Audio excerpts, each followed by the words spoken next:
just for you on that final play, what did you see on it that you thought you might be able to get the rip and get in there and get that steal? Honestly, it was great team defense. Felt like we knew Booker wanted to take that last shot, and Tuck played great defense on him and made him turn his back and turn right into me. So I guess it was just in the right place at the right time. Is there anything in this series that you've seen like that spin from him that you knew like, hey, this might be like if Tuck can turn him, he's gonna come back this way? Like, was there anything like that? Because everyone's talked about how it's just like an instinctual play that like only Jrue could make. So I'm curious for you, like what led your instincts to that? Nah, first I thought he was going to shoot it, and I was going to be behind him to try to contest and maybe try to bother him. But once he pump faked, I just felt like I should stay down, and literally turned into me. So, again, right place at the right time. Malika? Jrue, Giannis told us that for him, watching that block that was so big against DeAndre, and that's not something that he was interested in doing because it was living in the past, not looking forward. I'm wondering what your philosophy is. Are you going to go back and are you going to watch that steal that you had, or are you already kind of looking towards what you need to do in Game 6, or is it both? I'm going to go back and watch the game. It's not going to be particularly that play. But I think going back, watching the game, learning things that we can do better. We had a pretty big lead for a while, and what we can do to kind of control the game a little bit better. Had a rough start, what we can do to not have that anymore. So, yeah, not particularly that play, but whatever we can do to get better for this next game. And then for getting better for this next game, I mean, it's a lot of folks say that closeout games, whether it's in a series or the title, are the toughest to win. What do you do to prepare for that? How do you process that? Just continually lock in. We felt like from after that second game, we knew that we'd get better and gradually get better, and we feel like we have every single game. We came into Phoenix and got a win, which is really hard. This is a tough place to play. The crowd is insane. So we really just got to lock in, not get too high, not get too low. Over to Zoom for 2 questions. Next question will be from Ramona Shelburne, followed by David Aldridge. Hey, Jrue, how's it going?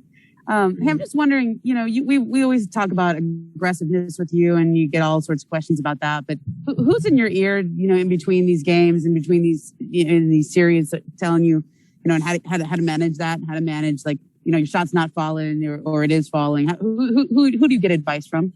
Everybody, my brothers, my wife, my parents.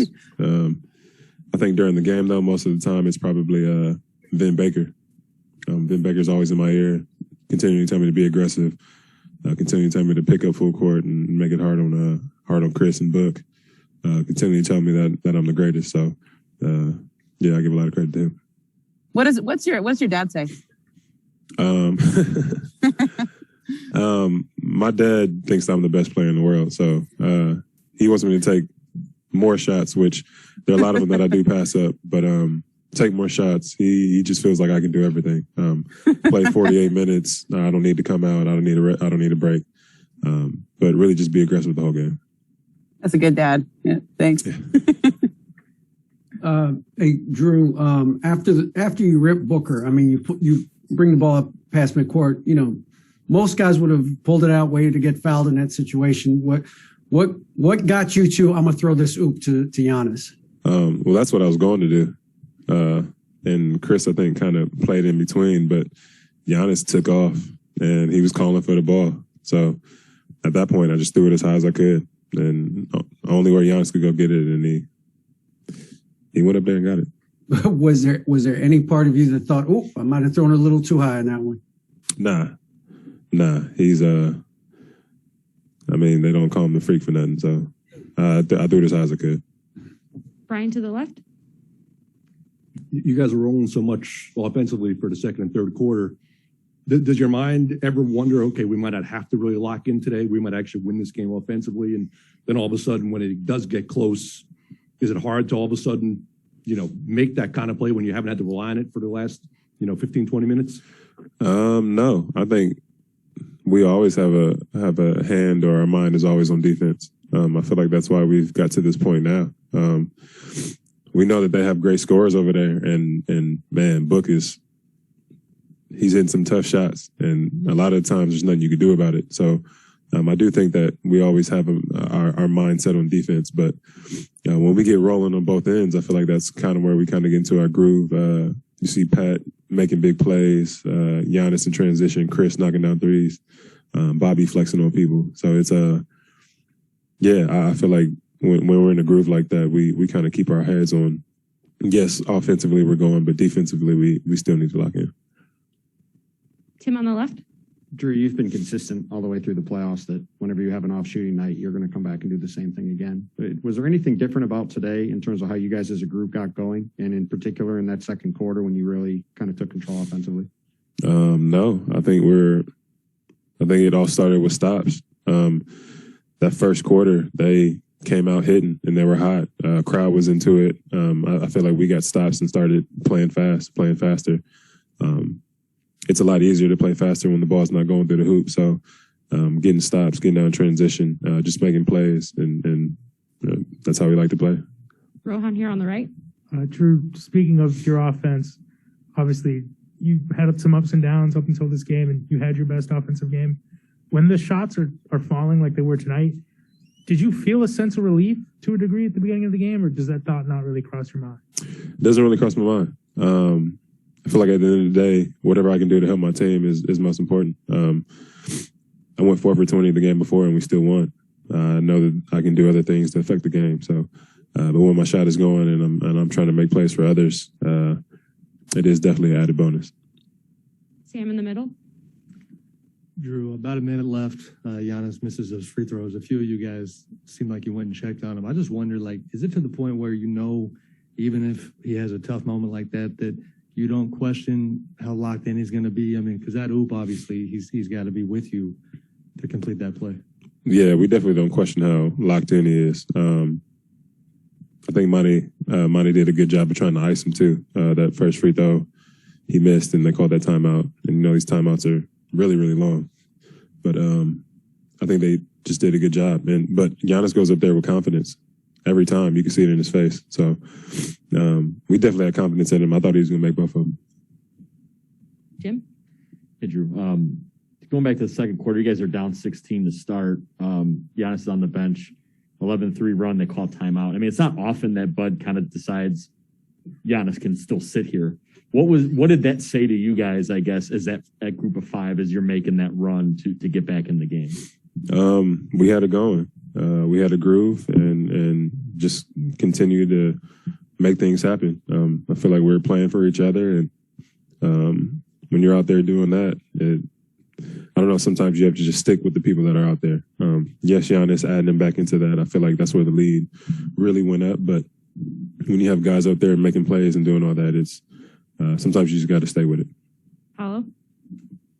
Hey, Jrue. You obviously put in a lot of work in the offseason, both on and off the court. And I'm curious, at this level, in this stage, are there things that happen during a game or things you find yourself doing that you can kind of trace back to something you added in the offseason or worked on that feels especially rewarding, especially in this stage? Honestly, I think it's everything. I think offseason is one of the hardest times. It's where you push yourself. It's honestly where you push yourself to the limit to know how far you can go. And then getting to this point, I feel like it's kind of the reward. Being able to be on the stage at this time in front of these crowds and playing against this team. Yeah, man, it's definitely a blessing to be able to just be healthy and be out there and playing. Ben to the left. You mentioned Pat. He's been big the last couple games. Just how does his skill set kind of blend around you, Giannis, and Chris? Yeah, he doesn't need much. He doesn't need the ball all the time. He knocks down open shots. He's gritty. He gets there into the paint and offensive rebounds, big defensive rebounds, and he's one of those role players that honestly is reliable, one of the most reliable that we have on our team. So Pat's been huge for us this whole year, and he'll continue to do that. Final question from Eric. You missed a chunk of time this year with COVID, right? And I'm curious for you. You mentioned like just the idea of being healthy and being able to do this right now. Like, does this feel like now you're playing 40 plus minutes? Paul Booker, when you first came back, you were talking about, hey, my stamina ain't right. Like, I'm not exactly where I need to be. Like, what does this kind of journey just feel like to be like, yeah, I can go 40 minutes and both those dudes, like, I got them?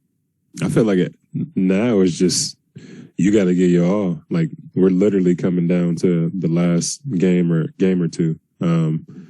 At this point, there's no excuses. As long as I don't foul out, I feel like I'm going to be out there on the court, and I'm going to give my all on both ends of the floor. When Bud took you out early, what did that kind of do to you, just like from like a mentality standpoint? Because when you came back on the floor, you were obviously very aggressive, which can be tough, like when you have that early foul trouble and you get taken out early. I just thought I needed to play smarter. I forget the first foul, but the second foul on Chris, really smart player. He does that where he coming off the screen and he just stops and falls. That's a foul. So honestly, just play smarter. But I know I'm going to be back in there soon. So when I go back in there, not to pick up my third quick, just really just try to be as smart as I can. Thanks, Jrue. Thanks.